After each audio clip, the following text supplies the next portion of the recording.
entre la televisión en general de España y la televisión que se hace aquí en México? Bueno, primero habría que ver que la televisión en España tiene una edad menor a la televisión que tiene en México, la televisión comercial. Y esto me refiero, habría que recordar que todo el periodo de Franco, bueno, fue televisión oficial todo el tiempo, no existían las cadenas que existen ahora. Yo creo que España tiene una buena televisión. Yo creo que España ha sabido respetar, engrandecer y hacer cosas muy importantes, sobre todo con las televisiones autonómicas, ¿sí? Yo el caso que conozco muy de cerca, por ejemplo, es Canal Vasco, para que te des una idea.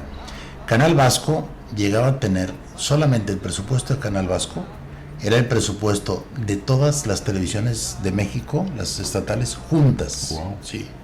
Canal Vasco, recuerdo que tenían un presupuesto como de 200 millones de euros al año. Estamos hablando que eran 2,000 millones de pesos, ¿no? Es una barbaridad. Que no los tenían todas las televisiones educativas de México. Canal Vasco era un gran canal, o es un gran canal, todavía lo es. Están ahí en el final de la ría, en Bilbao. Sí. Es un lugar muy espectacular, donde han hecho cosas pues que han repercutido y lo han hecho bien para la salida. Esto es un poco lo que yo creo que lo que hace Televisión Vasca o Canal Vasco ha sabido manejar una mejor imagen de los vascos a la que se tenía antes. Habría que recordar que el pueblo vasco tuvo una situación muy difícil, muy tremenda, a través de la ETA hasta la desintegración de todo esto que fue hace poco. Sin embargo, yo creo que la imagen del País Vasco de alguna forma tenía que salir al mundo de una parte diferente. O sea, el vasco es un pueblo trabajador, industrioso, es un pueblo con una economía muy alta, o sea, de las más altas de España, en donde grandes empresas se dan en el País Vasco, incluso en Monterrey, por ejemplo, el metro que tenemos es vasco. Los medidores de agua fueron vascos mucho tiempo, ¿no? Que eran los famosos contadores que se hacían en el País Vasco.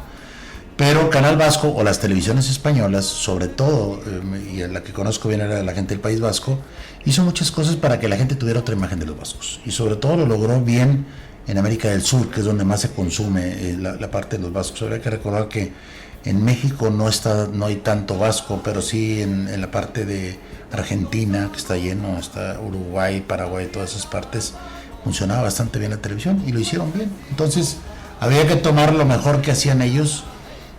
Si me hablamos de la comparación que lo que hacen en México, bueno, el problema de la televisión estatal en México es que en algunos de los estados, yo al menos en mi periodo no me tocó, sí es muy oficialista y trabaja muy de la mano con el gobierno. Ahora la ley a partir de enero los obliga a ser independientes. Hay una nueva ley que se da en radio y televisión en México, en donde obliga a 3 circunstancias que no tenían ante los medios públicos, que ahora sí van a obligar a hacerlo. Primero, se convierten en organismos descentralizados de gobierno. Segundo, tienen que tener por ley una independencia editorial, cosa que no se tenía antes. Y la tercera, entra un nuevo perfil que se le llama el defensor de la audiencia, que esto lo van a tener todos los medios en México, Wow, qué bueno. En donde hay una persona que representa la audiencia para el medio. Entonces, si tú tienes alguna queja o tienes algún descontento con parte de la programación o lo que ahí se diga, a través de ese defensor de la audiencia puedes poner tu queja y ese tiene que repercutir hacia el interior de los contenidos de la televisión. Esto no solo sucede en medios públicos, sucede en todos los medios en México. Poca gente lo sabe porque no se ha dicho mucho. Desde enero de este año. A partir de enero, que el año que viene, del 2016. Hay que recordar que en México termina la parte de la televisión analógica el día 31 de diciembre del 2015. Es el último día que en México va a haber televisión analógica. Hay casos que se ha ido apagando la televisión, por ejemplo en Monterrey se apaga el 24 de septiembre. 24 de septiembre todo aquel que nos escucha aquí en Monterrey que tenga una televisión analógica se acabó. Ya no va a poder verla, va a tener que ver lo que es la nueva TDT, que es la televisión digital, que ya trabaja en España, que ya trabaja en Estados Unidos. Y México es de los líderes en América Latina en donde se viene apagando. Creo que la primera ciudad que se apaga de América Latina en apagón analógico fue Tijuana, que fue el año pasado. Y bueno, estamos en un periodo de ese apagón en donde va a haber muchos cambios, no solamente en la televisión, sino en la forma de ver la televisión. Va a cambiar muchísimo. Sí, esta parte de las redes sociales es como, mira, tú estás haciendo ahorita un programa de radio que lo pueden escuchar en cualquier parte del mundo. En cualquier parte del mundo, cuando antes la radio tenía una geografía muy corta, ¿no? En donde lo pueden no solamente escuchar, sino más adelante lo pueden reproducir otra vez y se pone un podcast y puede ser repetitivo y lo puedes guardar y tienes una gran capacidad de cosas que igual ahora ni te imaginas quién te puede estar escuchando, cuando antes decías, bueno, me escucha gente de Monterrey o de Nuevo León o de México, ¿no? Sí, la verdad que la tecnología pues ayuda, también desayuda en algunas cosas, pero sí es cierto que en estos temas ayuda mucho. En tu parte, Iñaki, en tu parte de educación, llevas muchos años como profesor, como catedrático en distintas universidades. Actualmente estás en la Universidad Autónoma de Nuevo León, dando curso de periodismo, creo que es así. Sí, ¿verdad? me toca dar una clase que se llama periodismo televisivo y la otra es medios digitales. Qué bueno. Dos clases que van muy de la mano. Y esa faceta tuya profesional de la enseñanza, ¿sí te agrada? ¿Te gusta? Sí, mira, yo creo que lo hago, José María, porque y esto es una recomendación para que quiera entrar al mundo académico, el hecho de estar en la academia te obliga a actualizarte. No puedes ser, y más en carreras como la comunicación, no puedes ser un maestro desactualizado y sobre todo que tienes a los chavos enfrente, ¿no? Estás hablando que en México ahorita la mitad de la población son jóvenes que están creando la historia junto con nosotros de los nuevos usos de las redes sociales y de la tecnología. Entonces, yo tengo alumnos que tienen 20 años que, bueno, yo tengo que estudiar más que ellos porque no pueden saber más que yo. Entonces, no puedo enfrentarme a un grupo que sepa más de lo que yo sé hacer, sino pues, a que van conmigo. Entonces esta parte me toca dar dos clases, una es periodismo televisivo, que antes era el periodismo tradicional televisivo, y ahora doy una parte de lo que es periodismo televisivo, pero lo manejamos como un periodismo televisivo para el reportero multimedia. El reportero multimedia es el que ahora vemos, es el que ahora graba el mismo reportero, transmite el mismo reportero, edita el mismo reportero. Ya no es como era antes, ¿no? Que llegaba una persona con una libretita y apuntada y otro tomaba fotos, sino ahorita toda esa parte de las aplicaciones que puede haber para la tecnología ayuda mucho a que el periodista se convierta en otra cosa. Y esta parte tiene dos objetivos que son fundamentales ya para el nuevo periodista. Primero, que le da interactividad, o sea, le da la posibilidad de una interactividad inmediata, y la otra es la inmediatez que puede tener el medio. O sea, alguien ahorita tú haces una transmisión con Periscope, por ejemplo, y estás transmitiendo en vivo cualquier cosa, ¿sí? Si vas al súper, puedes transmitir desde el súper lo que estás comprando. O sea, ya la gente en este país, por ejemplo, hay más líneas telefónicas celulares que gente. ¿Sí? Estamos hablando que hay alrededor de 120 millones de teléfonos celulares contra 115 millones de personas. Y estamos hablando que de esa gente que tiene teléfono, alrededor del 60 o 70% son smartphones. Esto significa que ya está la tecnología con ellos. Entonces, tenemos que ir trabajando para ellos. Entonces, la carrera nuestra cambia, cada día. No, sí, claro, podría ser cada semestre, pero no. Cada semana, donde salga una nueva aplicación y una nueva forma de uso, es a lo que nos estamos adaptando. Y además lo que tú dices, que en este tipo de carreras es eso, que a veces el alumno puede llegar a saber más que el maestro, claro. porque pues la juventud está más informado y tal, y tenéis que aplicaros mucho para estar Sí, esto es lo que comentó al principio, esto te obliga a leer. O sea, yo todos los días tengo que actualizarme en algo, qué es lo que sigue y qué es lo que permanece, porque si no estás fuera de contexto, sobre todo de los chavos que son los que vienen empujando, esta generación de los millennials, que son los que cumplen 18 años después del 2000, o la generación Z, que son los nativos digitales, ¿no?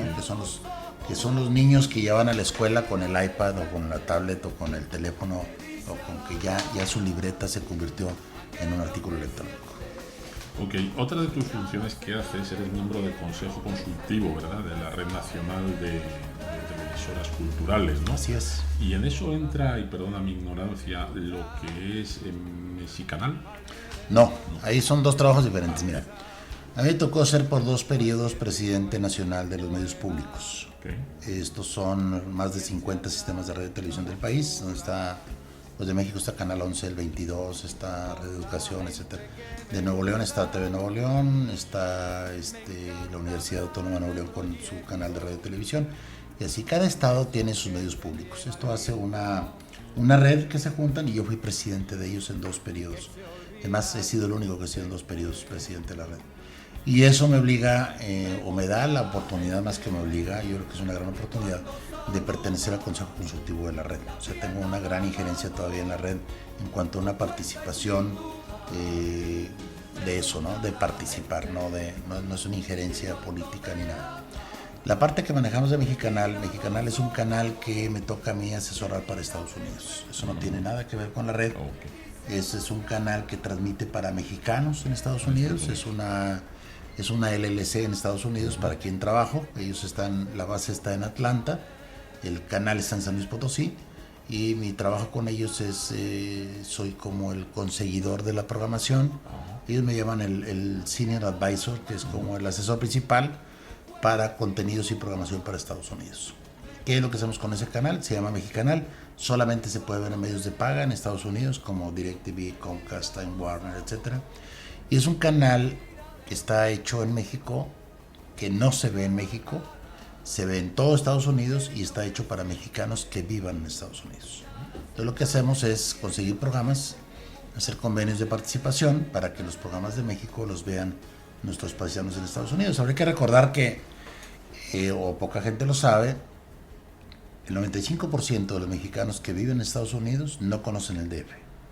Entonces, la televisión que ellos tienen en Estados Unidos es televisión del DF. Entonces, solamente es como que si yo te dijera, por ejemplo, eres no sé, de Michoacán. Hay más michoacanos en Estados Unidos que en Michoacán. Fíjate. Hay 4 millones de michoacanos en Estados Unidos y Michoacán tiene una población de 3.800.000 michoacanos.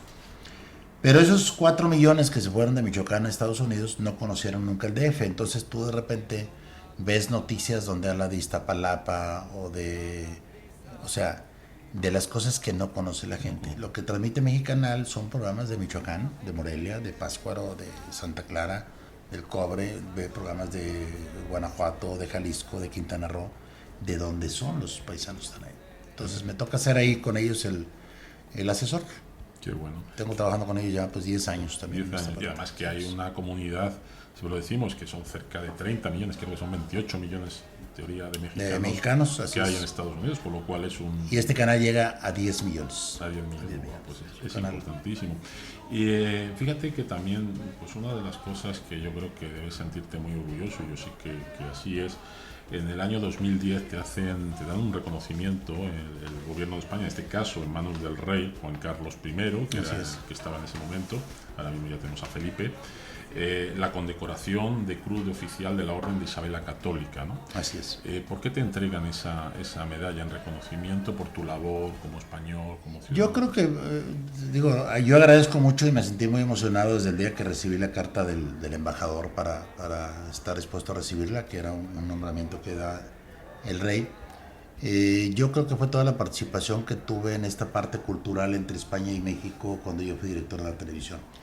Aparte de toda la serie de convenios que hicimos con la televisión con Sur, que hicimos con Televisión Española, hicimos unas series también del descubrimiento de América, hicimos cosas con EITV, con Canal Vasco, participé activamente en el Fórum de las Culturas en Barcelona y sí estuve metido pues un buen tiempo ahí con ellos desde que empezó el fórum hasta que terminó, y luego me tocó manejar toda la parte de la comunicación cuando el fórum lo traen a Monterrey. Habría que recordar que el Fórum de las Culturas inicia en Barcelona y luego la segunda parte que se hace fue en Monterrey, un gran evento cultural. En parte por eso fue.